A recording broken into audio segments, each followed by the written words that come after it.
This life was all I ever wanted. I'm not leaving. Not yet. I was hoping you'd say that. We gotta hit the streets, make some money. People like us must destroy people like him. Buckle up.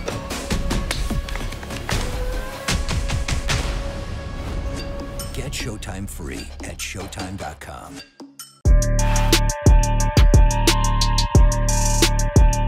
My brother Jack. Yeah, we back. Let's go. All the smoke. Just getting started, baby. Just getting started. Welcome back to a special COVID-19 edition of All the Smoke. Satellite with my brother Jack with the virtual handshake. You know what I'm saying? My brother. I can't feel your sweaty hands. I'm kind of happy about that. You got to put the soul on. You didn't put the soul on the end of it, though. The handshake. You didn't put the soul on the end of it. Yeah, man. All that. Yeah. We got soul. Man, we got a special guest. Good friend of mine, former teammate, Chris Paul. Welcome. See, Pizzle. What's happening, fellas? Appreciate your time, man. From the house. So you back in LA, right, with the fam? Back in LA, man. As soon as I got the chance to leave Oklahoma City to get back here with the crew, I was on the first thing smoking. So how is it? We both got kids that go to school together. I know that homework is kicking my ass. Like, this online stuff is no joke, man. How's it been over there? You're in game mode mentally, but now you're at home with the family during this epidemic. What's it like back in the mix? Listen, man. It's crazy because it's different. It's different, especially being in Oklahoma the past 6-7 months, waking up when I want to wake up, watching shows all the time, every morning, and then to have this break and then to come home and be thrown right into these math problems and these word problems and projects.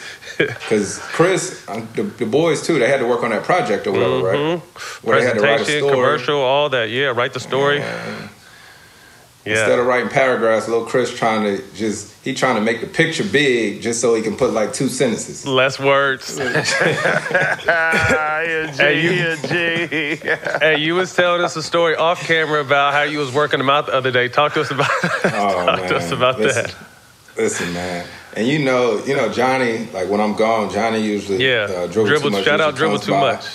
Yeah, he works Chris out, and it's great. But us traveling all the time as dads, we don't never get the chance to do it ourselves. Right. So now being home, we was working out the other day, and little Chris I was like, come on out here. I had him doing some sprints. Said, you want to go to the basketball court and stuff? He said he was tired, and then he sort of cried and all that, but I don't know about y'all, but my pops was hard on me. He was real hard on me. And so, man, little Chris went in his room. We got that little Nest camera where you can see what he's saying and what he's doing. And he was in there talking cold, hard cash. He was talking shit. And he was like, man, I'm ready for daddy to go back. What? Man, that hurt me. It hurt me, like for real. Tough. It hurt me. That's tough. Because, big shout out to moms. I really want to shout out moms and teachers right now, man. Moms are just that day-to-day life of just holding down the fort while we play. And then teachers. Teachers. It's man, shout out y'all to are all underpaid, of them. man. Listen. I first thing I did when I caught little Chris saying that was I called my folks. I called my mom and my daddy, and I told my daddy, I said, I know I'm doing something right. Right. Because me and my brothers told my daddy we was going to call social services on him one time. Yeah, we used to. Yeah, shout out to all the teachers that's passing motherfuckers that was dumb as hell. I appreciate y'all. That's how you slid through. That's how you slid through. Hey, Jack, I'm gonna tell you right now, bro. I don't know if you can pass. I don't know if you can pass the kind of shit they doing right now. Like, I'm thinking, I'm what, 5th grade? So what's 5th grade? I'm 30 years, almost 30 years removed from the schoolwork they're doing. So I definitely don't remember that shit. And I'm looking at these math problems, and then they got Singapore math and all this stuff. They learn so many different ways. I carried the one. That shit is outdated. Do it different. That's because we got I ain't with it. That's because we got him in these schools, CP. These schools, these very expensive private schools. Now, that's a whole another conversation. Chris, you know, a lot of people don't know Chris. Little Chris goes to school with my boys over at Viewpoint now, so it was dope to get them because they always played together. I just sent you that video the other day. I was going through my Instagram. I couldn't sleep, and there was a picture of them when me and Chris were on the Clippers. I want to say like in 2013, and the boys were at my condo in Marina Del Rey, and they're so little trying to shoot the basket. It was just crazy. I sent that shit to Chris the other day. And, you know, they were really close, obviously, while we played together with the Clips. And then, you know, once I was gone and then Chris went to Houston, they still stayed in contact, but really didn't get to see each other. Then, you know, Chris decided to move his family back to L.A. as home and send them to Viewpoint now. So now it's dope to see them play on the same teams and give them a chance to grow up with each other. It's been really fun.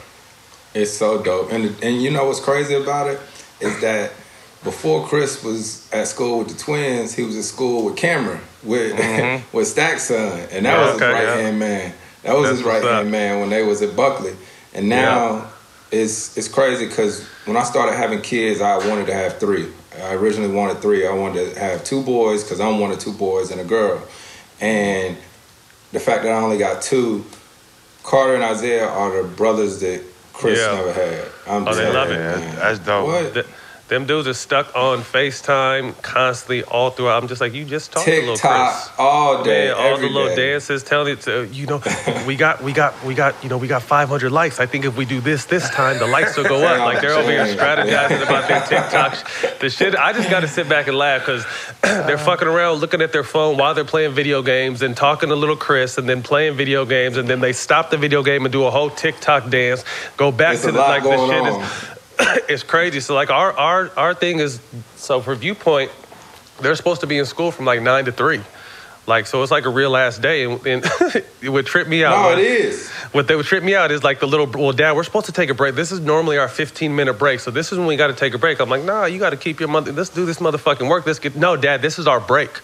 I'm like, okay. So I give them a little 15, 20-minute break. Routine, man. I'm trying to fuck up the routine, man. You trying to fuck up the routine. I'm a PE teacher. Right. Right, because then we take them out at lunchtime, and that's when we go on our runs, or we'll play football, play basketball. Dad, we have an hour now to do recess, so I'm just like, but they're really sticking to the schedule. I think it's just amazing to be a part of it, man. I hate that we're going through this, but being able to spend a lot more time with my boys, even though it's tough, man, I love it. Man, straight up. Yeah. So talk to us a little bit.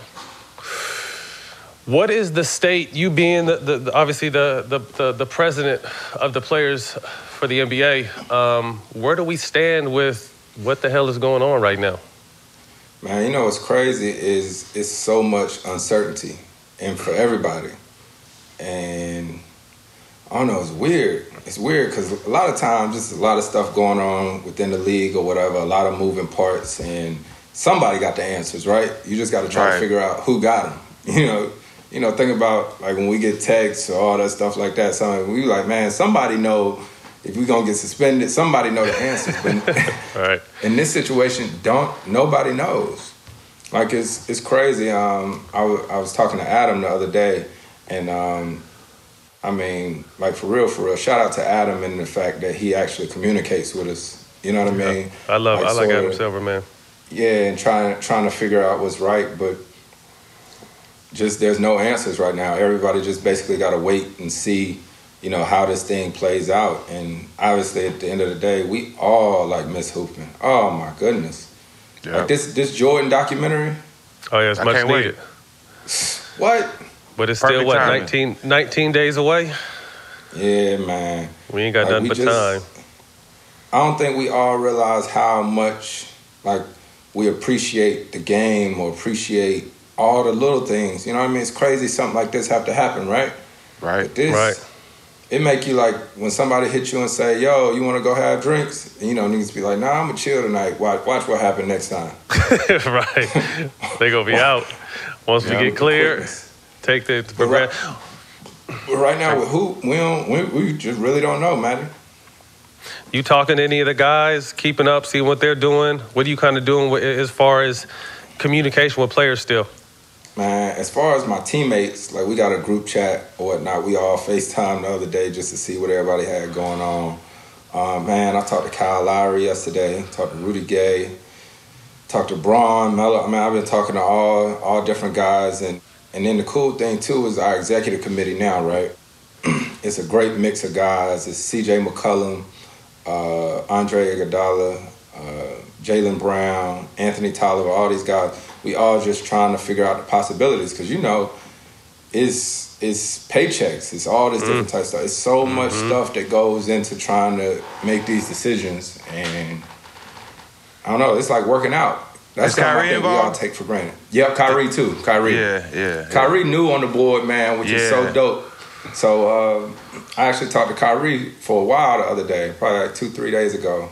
When I got down to the Bahamas after the All-Star game, I walked into the big meeting for the room for the meeting, and I walked in and I seen Kai sitting next to Brad Beal, and I was like, damn, Kai, I ain't never seen you. I was excited to see him, you know what I mean? And we talked about it, and you always need those voices because everybody ain't gonna have the same opinion. Right. You know, so having y'all know when y'all came in, Matt, y'all came through, it wasn't like that. Not at all. You know what I mean? Guys didn't get an input about anything. I mean, they didn't feel comfortable doing it. Right. Now, any decision that's made, you best believe that majority of the players was in on it. Well, you know why? I credit that to you and Braun because now the main reason why motherfuckers comfortable in speaking their mind on certain shit that they wouldn't speak their mind on before because we didn't, is because they know y'all listening. They ain't just speaking for nothing. Y'all actually taking their opinion and what they thinking to heart, you know what I'm saying, and really paying attention to them. So I think that makes a difference, man. Shout out to you and Braun and the rest of y'all guys for getting that done. Definitely. Man, appreciate that. But shout out to, for real, the players, like everybody as a whole. I think we all, and we still getting better. We still getting better. Even having things like this, all the smoke, where guys can come on and just be comfortable and be themselves. You know what I mean? At the end of the day, I don't care what it is. Players know players. Right. Straight up. You know what I mean? Straight up. You know how you think. And this helps me even in the business world when I think about entertainment or whatnot. Like, I'm actually going to do something like April 6th where I'm doing a few interviews or whatnot. But I think about it as a player as far as how do you make those requests. You know what I mean? Like you think about your relationships, and I'm sure y'all do it with all the smoke. I'm sure like the producers and stuff be like, look, let's get this person. We'll send the invite. And y'all be like, nah, let me do it. Exactly. Because it's different when it comes from you. So you just know when you are the talent and you the hooper. Right. No, it's good. I want to jump back before I forget because we didn't get a chance to speak about it, bro. I want to shout you out and everyone involved that was in the process of changing the All-Star game. That shit was amazing, bro. Shit was amazing. The competition level, the excitement, the quality of play. Like, I really want to tip my hat to you, bro, especially because you brought life back because that game was on life support, real talk. And you and whoever helped you come up with the idea, definitely a shout out to you. But tell me how that came about because I know you were very integral in that happening. That's crazy because I be forgetting about that sometimes. It's funny, man, because even the whole thing of doing the draft, right?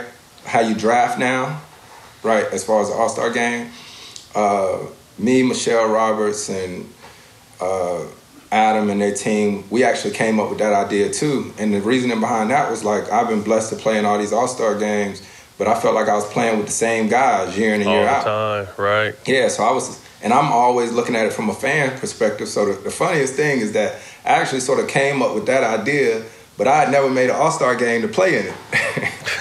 Since. Right. Since coming up with that idea, I hadn't made an All-Star game to play in it. And so last year, the TBT tournament that comes on right during the summer, the championship game was in Chicago. I'm a big fan. I had a team in the TBT. I was at the game, and it was crazy. Ohio State won the championship. So after the game, I called Adam.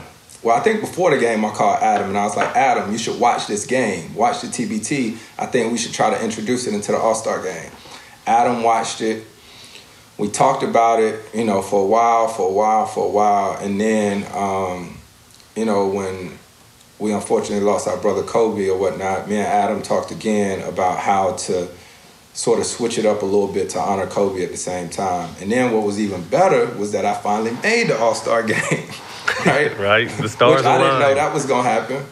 And you know me, Maddie, I'm crazy competitive, so Yeah, times 10. man, listen. And that's one of the biggest things I miss about Kobe and not getting that opportunity to play with him when the trade stuff happened is that I me was and there. Kobe- They blocked that shit. I couldn't Man. believe it. Remember, I was talking to you. You were talking to me Yes. and Kobe. I'm like, Yes. bro, what, you gonna fucking love LA? There's nothing like being a Laker. Next day I know they blocked, David Stern blocks the They trade. said it's over for That was crazy. That was crazy. But the crazy part about the All-Star games is that me and Kobe used to always say, we won't lose. Like, Right. He because I told ain't us with that. Yeah, we used to beat the told us hell out of that. people. And the thing was, you know, fans would be like, oh, the game wasn't good. And we'd be like, well, we just gonna Shit. beat y'all ass. We ain't got nothing to do Right, with that. fuck. No, Kobe told us. He said he would look over at you and be like, CP, let's go. Every time. Man, listen, All-Star Game 2009 in Phoenix. Y'all should look back and see what the score was. We beat them so bad. We won the All-Star Game so bad. And I'll never forget it because Phil Jackson was the coach, right? And I remember coming in the locker room for the All-Star Game. Usually the All-Star Game, the locker room is chill. Like Shaq was on the team. Shaq be wilding in the locker room. Man, Phil Jackson come in there and he was like, Paul, what does Iverson like to do? I was like, yeah, what's going on? This is an All-Star Game.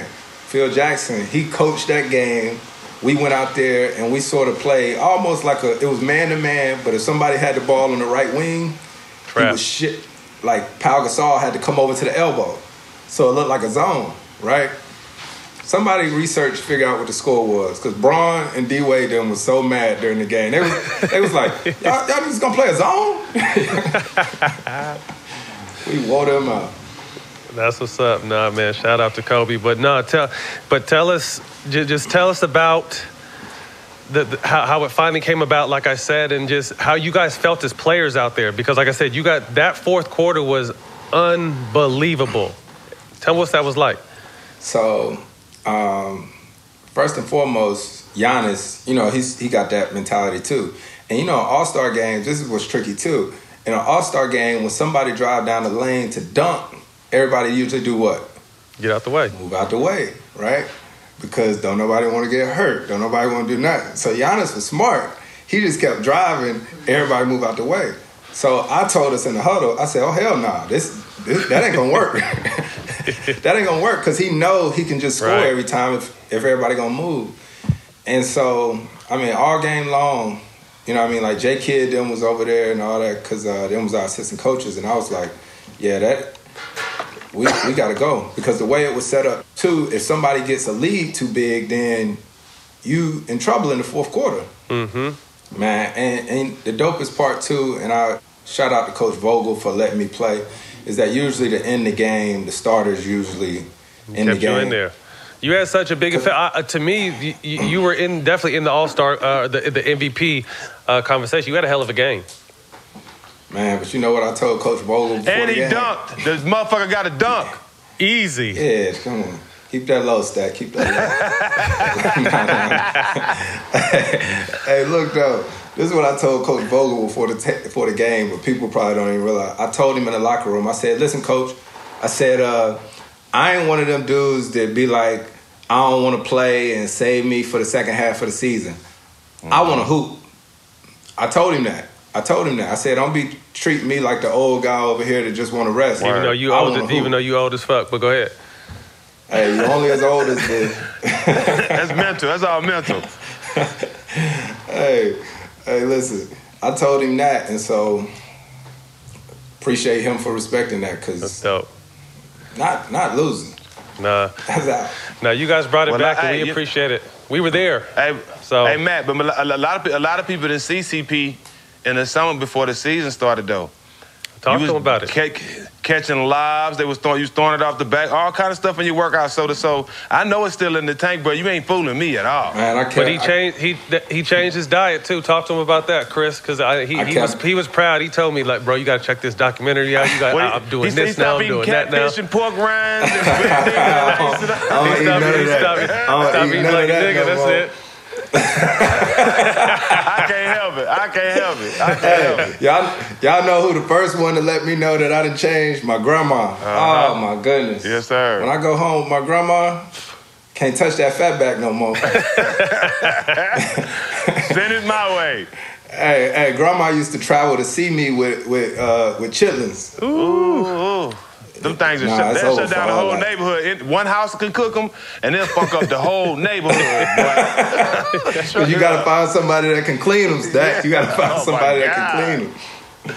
That's funny. But me and Maddie was talking during the summer, and he was asking me how I feel, and it was crazy, man. Like, I'm still amazed at it at times. You know, I'm sure some of the guys on my team would tell you, like, we'll have like a back-to-back, and I wake up the next morning and I'm walking around. I'm like, damn, I don't hurt.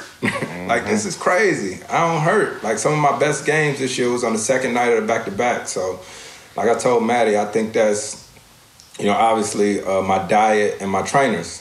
Like, my training now, I feel better now than I did in years, man. So I went vegan for 6 months, man, and I lost so much weight. I had to stop it. I had to start eating back regular. He looked like 50 Cent when he tried to try for that movie. No, I didn't. I looked like Chris Rock off New Jack City. You look like Pookie. You look like Pookie. You know, I'm already 230, 6'8", 230. You lose 10, 15 pounds, you look like a crackhead. Oh my goodness. But the thing is though, Stack, was you doing like protein powder and stuff like that too, though? Man, I was 2 protein shakes a day, and I worked out twice a day. It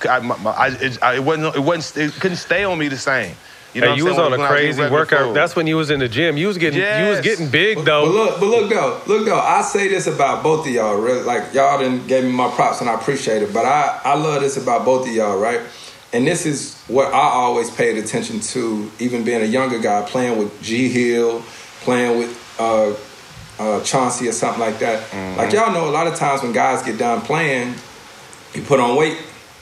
You know what I'm saying? And it takes a different mentality to, you know, get up and push or whatever. Like, Matt crazy. The way he get in them steam rooms and he run and all that. Like, y'all with the quickness. If y'all feel some weight coming off, I know both of y'all. CP, that's because I had to keep the dope up out of me for the drug test, baby. You know what I mean? I got to stay free. Man. You feel me? Man. But for real, like, Stat, me and my brother still tell this story. It's back when you played for Charlotte, right? During the summer. You probably don't even remember this. During the summer, me and you did an appearance somewhere. It was during the summer. You remember when you played in Charlotte? Yeah, I was telling them about a story when we flew into the airport together. All right, so look. It was during the summer. It was one summer, and you had got big. You had got big during the summer. And I remember seeing you. I was like, dang, this nigga is heavy. Get this heavy. He got heavy. I played with you at 260. Man, that's crazy to me. But the thing is, what you got the ability to do that a lot of people, you can lock in. Yeah, I had to. You can lock in. Like, you lock in and be like, all right, that's enough. Let me go get back on my grind. Like, you... I couldn't do it. I couldn't do it. Hey, it's tougher now to do that shit, though. I'm in the process now of, like, You got to think, like, I was telling someone the other day, like, 4 years of college and 15 years of professional basketball. For 20 years, I've just been on a regimen to eat, work out, prepare myself, be the best me I could possibly be. So when, after that shit is done, it's just like, God damn, you want to let your hair down. But like you said, some players slip and never come back to life. You know what I mean? So I was going to be goddamned if I would ever let myself go anywhere near that. Hey, it's easier to put it on, but it's hard to take it off, man. Bro. It's hard. We don't have no motivation. We don't have no. I was talking to Paul Pierce about this shit. He talking about he riding bikes everywhere now, but we don't have no motivation no more. Like, it's not to get in shape for the season. It's not to get paid. It's not like we always had that drive. Obviously, we loved it, but we had that drive because it was our job. We had to stay professional. But now, like, my job is to be a dad and smoke weed. You know what I mean? So it's just like to stay there. Check this out, though. The day that I got home, right? The day that I got home, and that was crazy how, like, got our test where then I came back home, but I hadn't got my results back, right? When I left Oklahoma to come here, I hadn't got my results back. So I got back to my house. I hadn't seen my kids since All-Star Weekend. Mm-hmm. Couldn't go in the house, though. I sat in the driveway for 3 hours because I hadn't got my test back. Damn. And so I could see my kids, but I couldn't go touch them, right? So then that night, I actually, like, slept, like, in a room or whatever, didn't see the kids. or nothing like that, and was still waiting on my test. So that was tough in itself. But every day since I've been home, like I didn't drink every single day, right? Every single day till yesterday. I said, yo, I can't do this. I've been working out every day, but I was like, I can't do this.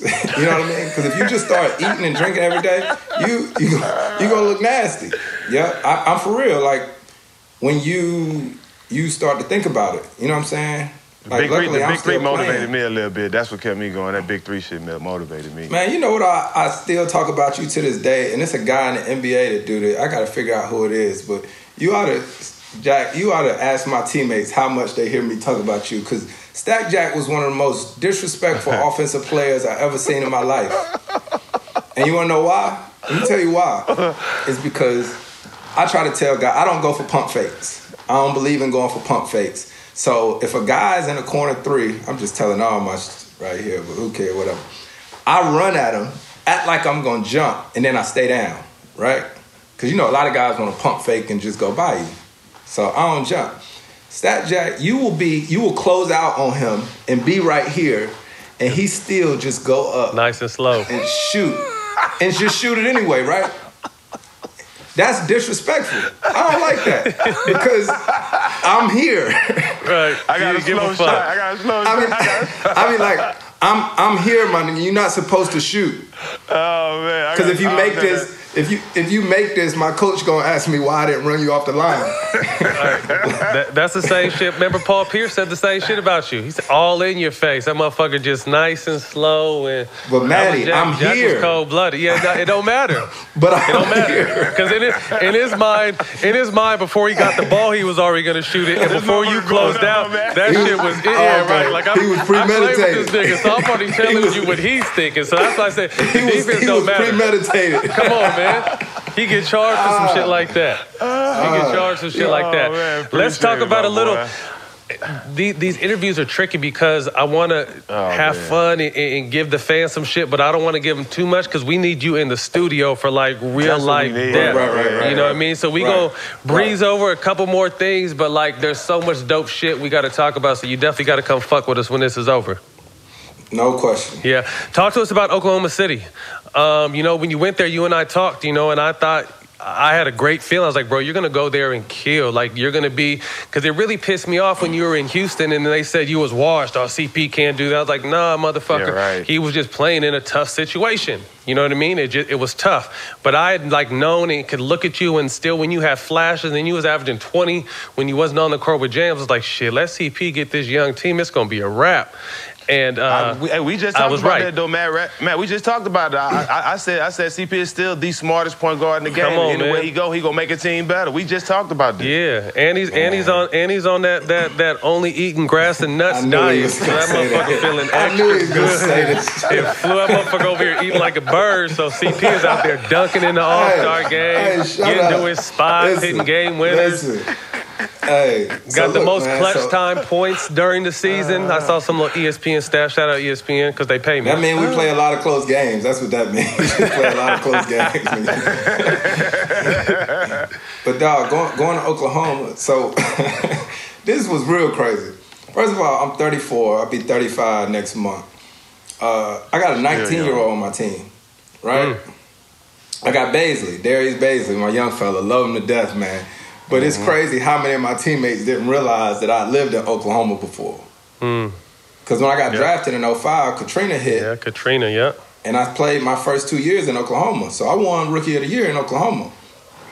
So going back, it was different because obviously I went by myself. But y'all know, like, when you hoop, especially, like, I know Matt, I remember, like, our days with the Clippers, how you be hot at times. Like, man, I got to get the hell up out this corner. You know what I mean? But the thing as a hooper is confidence. You know what I mean? Like, if you lose your confidence, then you shot. Right? It's over. Yeah. So when I went to Oklahoma, I'd already started my eating or my training or whatever. So when the trade happened, I wasn't tripping. I was like, oh, I know what I can do. Let's get to it. I was more pissed about being away from the family. But the craziest part, and it ain't crazy, which is all a learning experience. When I got to Oklahoma, I had to prove myself. You know what I mean? It's not like when I went from the Hornets to the Clippers, right? No. Like when I went from the Hornets to the Clippers, like everybody know they're nice. You know what I'm saying? He just come right in. That motherfucker nice. When I went to Oklahoma, I had to prove myself. You know what I mean? To the younger guys or whatever, to show them that, you know, whether that's the case or not, if the media puts you out there somewhat washed, people start to think that. No right? question. You see everyone talking shit about Bron. Right. I had to prove myself to my teammates, to my coaches, to everybody in the organization. I had to show that I could stay healthy. You know, I had to prove all this stuff. So it was cool, and the best thing about it was that we had a great group of guys. Like Dennis Schroeder, who's a guy who a lot of people be like, man, Dennis kind of did well. I was like, look, man, we both crazy competitive. Like Dennis is a competitor. We get into it at times or whatever, but it's all love. It's all love. We call him Stripe from Gremlins. Look like Stripe from Gremlins because he got the little thing. That Michael Blackson's son. Mugwai. He nice though. I've always liked him back from Atlanta. He goes hard. Yeah. He just plays hard as fuck. Yeah, man. And then Shea, I love Shea Gilgeous. He's gonna be a problem. My little brother for real. That's I know you told me about that. Yeah, he nice. Yeah. He nice. Yeah. And Coach, that's the other thing, man. When I first got traded there, me and my brother was in Oklahoma, and Coach had me over to his house. His wife cooked dinner. She cooked Beyond Meat, Matt. She cooked,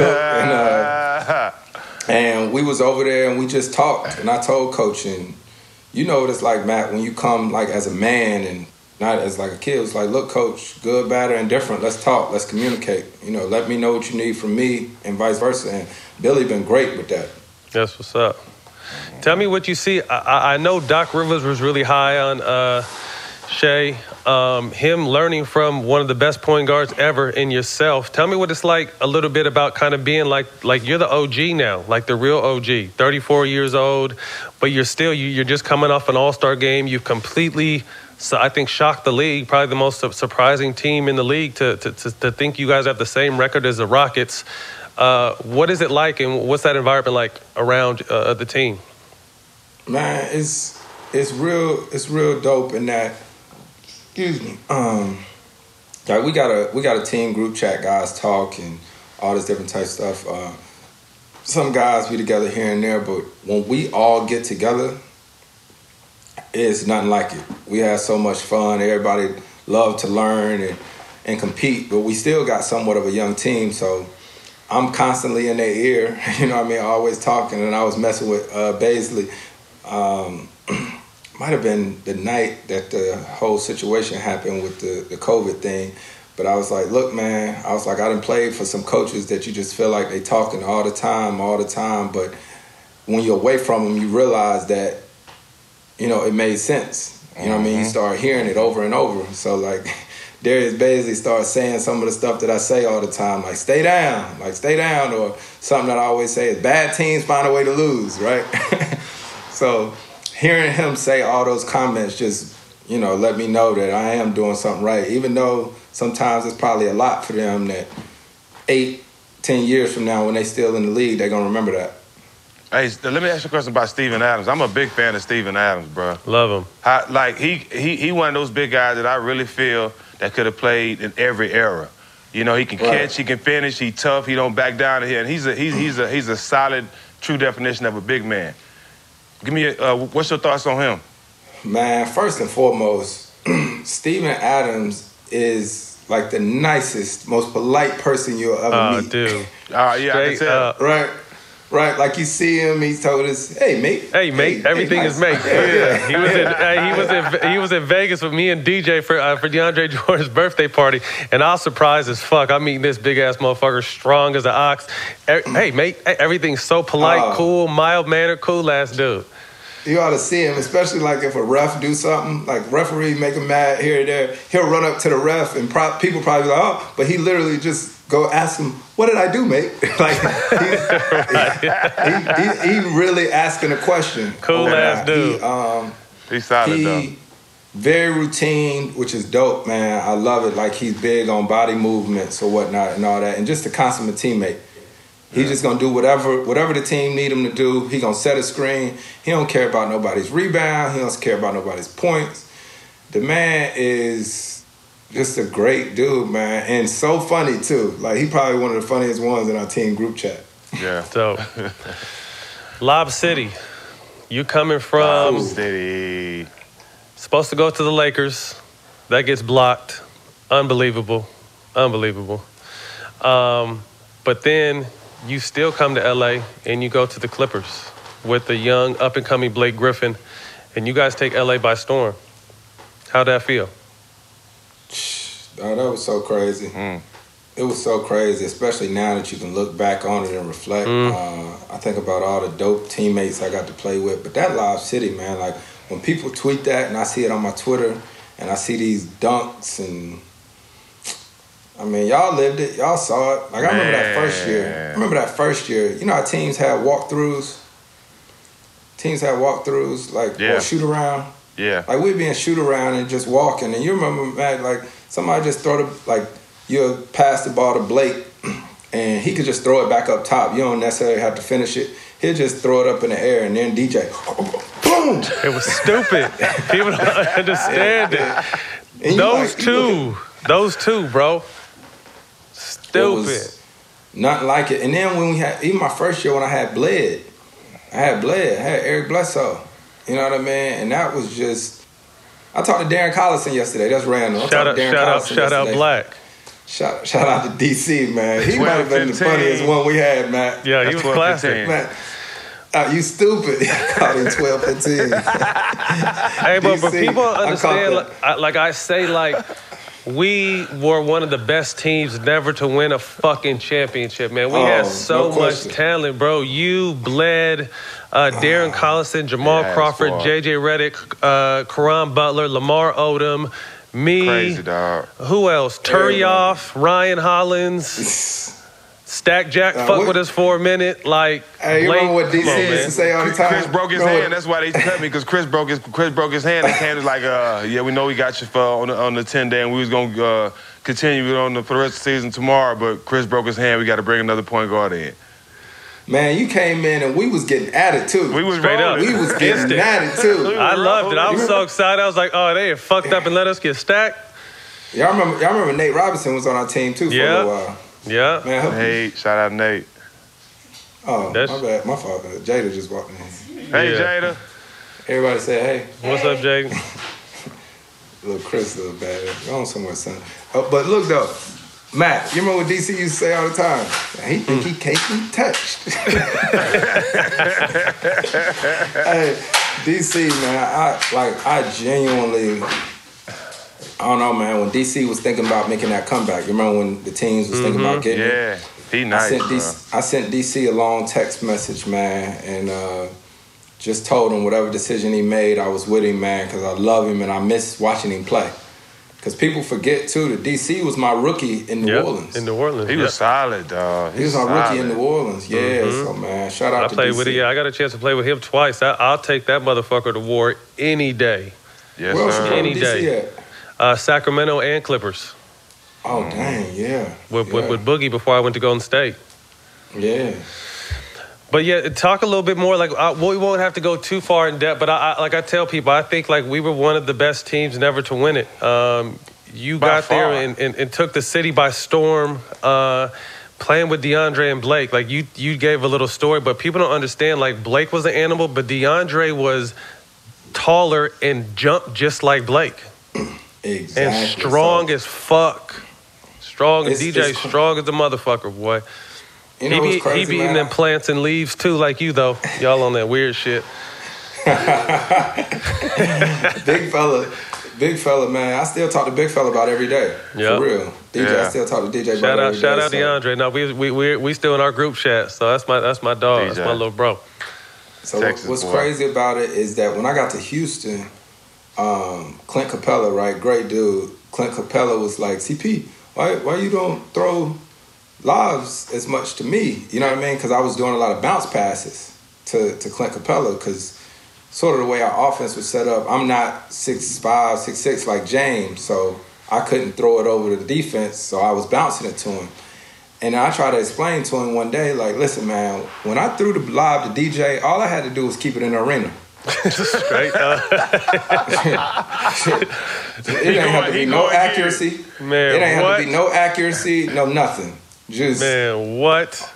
On your head every time. Mm-hmm. And it's crazy. It's seriously one of those things you don't realize what you have until it's gone. You know what I mean? Yeah, I mean, I think about it at times, and me and Blake absolutely had our issues here and there or whatnot, but I actually appreciated Blake probably a lot more after I left or whatever. And then, especially once he started shooting them threes like that, I was like, God, Blake is a motherfucking killer. Flo, Blake is a killer. We had you in your prime, him in his prime, DeAndre coming into his prime, Jamal Crawford, like, we're going to get into more. When you come and sit down, we're going to break that whole Clipper situation down, man. We got to keep something. Hey, but one thing I did want to talk about, because people keep playing it, the night that you threw the fucking lob to DJ and he dunked on Brandon Knight.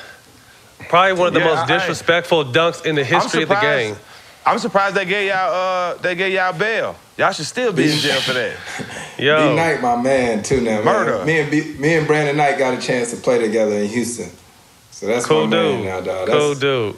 Yeah, he's a solid dude, CP, but he been on bloopers for about 4 or 5 different teams, bro. The craziest part about that lob is like where I threw it. Like I threw it further back because I knew DJ could catch it and take it to the rim. Yeah, like most lobs you throw it to the rim, but I threw it like to the dots or whatever. Because even to this day, like if I go right or something on a pick and roll, if I see the low man over early, I throw it to the corner. Mm-hmm. You know what I mean? That's an easy read. That's an easy read. And so when we would run that play for DJ, we call 45 or whatever. All I was doing, I wasn't even looking at DJ. I was just looking at the low man. Yeah, I mean, he was with me because I had shaken up and hit a three-pointer earlier, maybe 2 possessions before that. So then I stayed in the corner that time, and it was over. But listen, man, your reactions. Yo, people don't. That's why I want people to watch my reaction when this jumped nigga in the dunked air, on him kicked and your left. feet, and left. left. Like, I didn't want to be questioned for no murder. I wasn't trying to snitch on nobody. Like, I didn't want to tell the DJ to just kill this man in front of the whole world. So I jumped up and went like, ooh, and yo, ran to the other end of the court. Hey, this is what y'all gotta do, Stack and Matt, when y'all get a chance. Me and my brother got a whole text stream, but this is all we do to each other, is when somebody dunk, look at the other team's bench. Right? Bro. So they that's be all going we crazier do. than the actual team. Hey, because they can't. Me and my brother text each other. We be like, look, you can't go back and look at our bench. Gerald Green's dunk against the Nets. The windmill? Look, the whole bench, huh? The windmill? Yeah. Go look. They was playing against Houston. Look at Houston's bench. Bunch of them over there do like this. You can't do that. You can't do that. That shit make it worse. You can't. If you're on the other team, you can't do that. That shit make it way worse. Bro, that was one of the most disrespectful dunks in NBA history.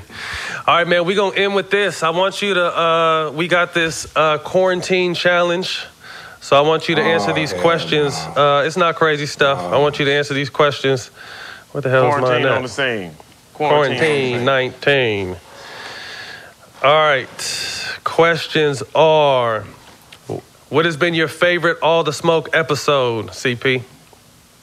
Favorite All the Smoke episode was probably, can I just say 2? Yeah, I got 2. Kobe's and Lou Will. Lou Will shit was dope. I like Lou Will's. That's dope. Who should be a guest of All the Smoke? Who would you like to see us interview? Smoke. Ooh. Y'all had Oak yet?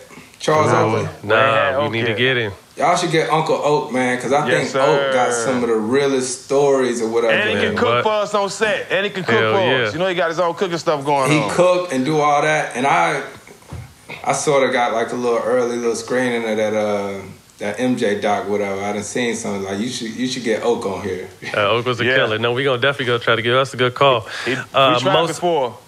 We gonna get him this time though. He gotta fuck. We seen him though. He already said he want to come on. Yeah. We seen him.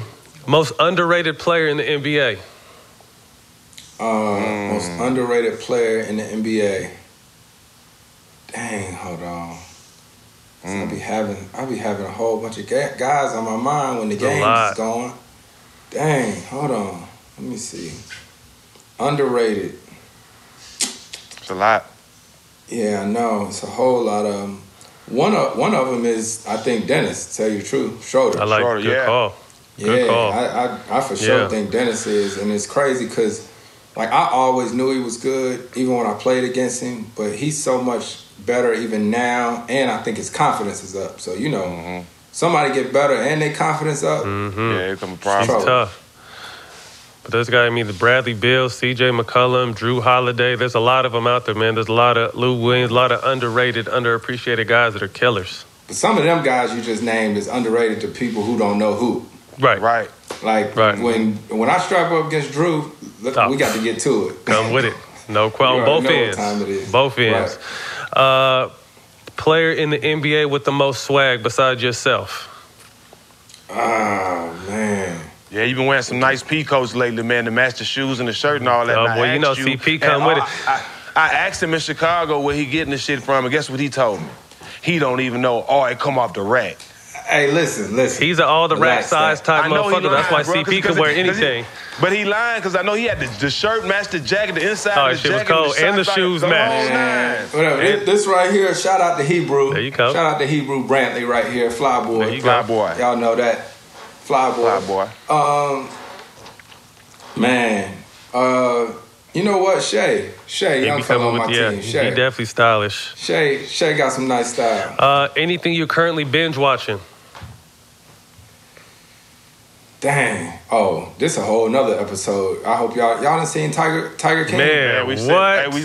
We seen that, but you seen the recent video come out where he say, man, the world is so crazy. Black guys can say the N-word on their songs, but I can't say it. It's a video. No, I ain't seen that stat. Yeah, man, I seen you the video, man. It just came out, and I enjoyed the movie, but I didn't like how he treated the workers. Like, he treated everybody like shit, man. That's like Joe shit. Exotic, man. I'm cool with Joe Exotic. Shout out Joe Exotic holding it down into Oklahoma. He's in Oklahoma, right?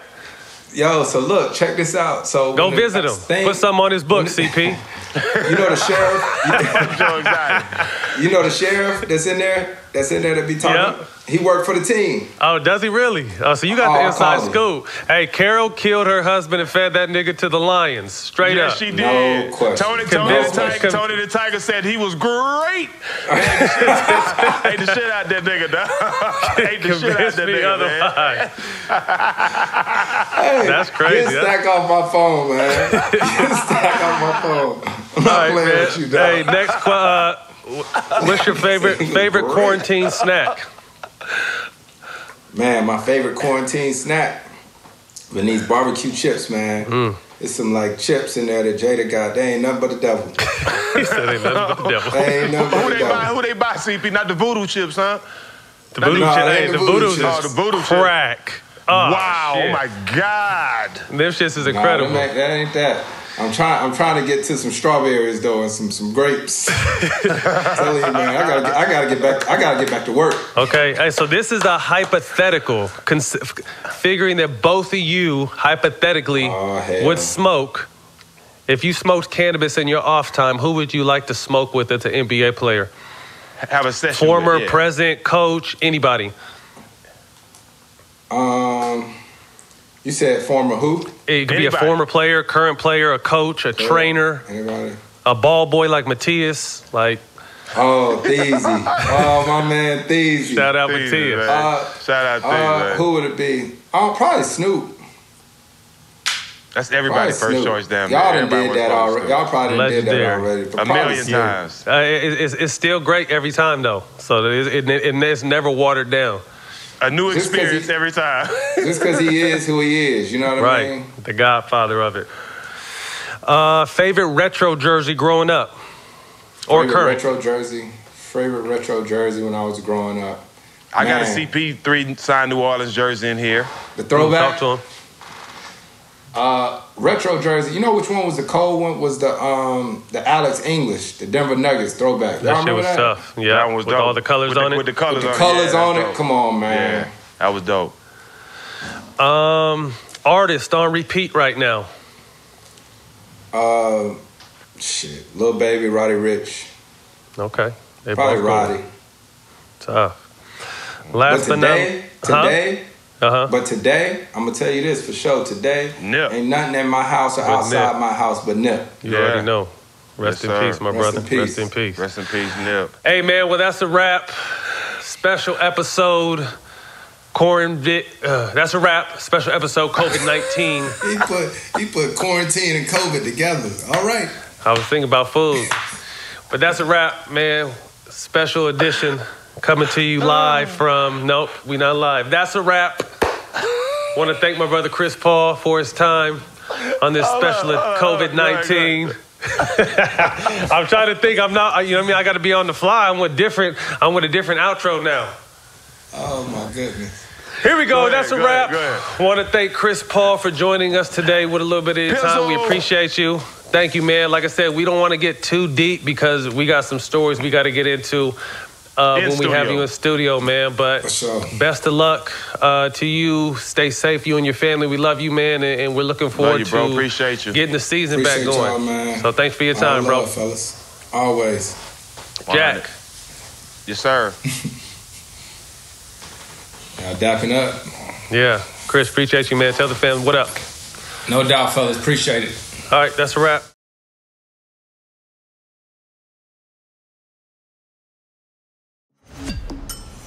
This life was all I ever wanted.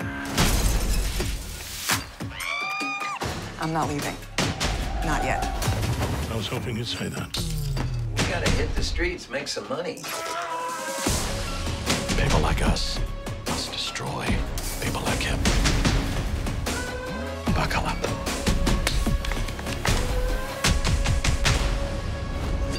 Get Showtime free at Showtime.com.